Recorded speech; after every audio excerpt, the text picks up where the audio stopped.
Pour optimiser votre récupération musculaire, on commencera avec le gel tonique au cuivre. On va venir l'appliquer sur l'ensemble de la jambe, en commençant par la zone de l'avant-pied,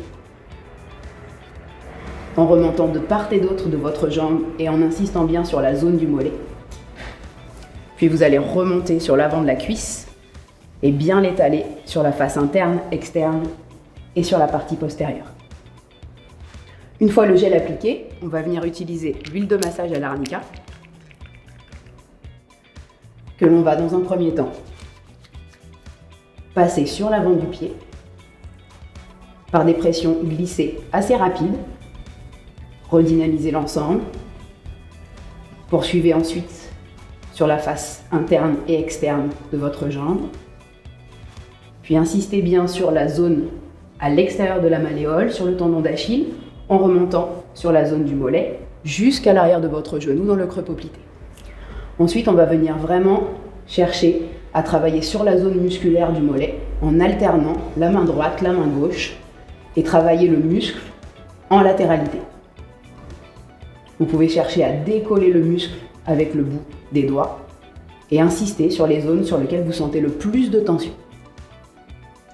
Une fois la zone musculaire terminée, on viendra terminer par des pressions glissées dynamiques, en longeant la zone du tibia, en passant sur votre malléole externe, en remontant vers le haut du genou, puis de la même manière, malléole interne en remontant, et on terminera par la zone postérieure du mollet.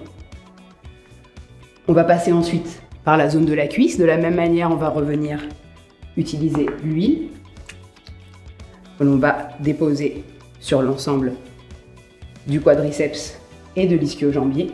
Et on reviendra travailler cette partie musculaire, la partie postérieure de la cuisse.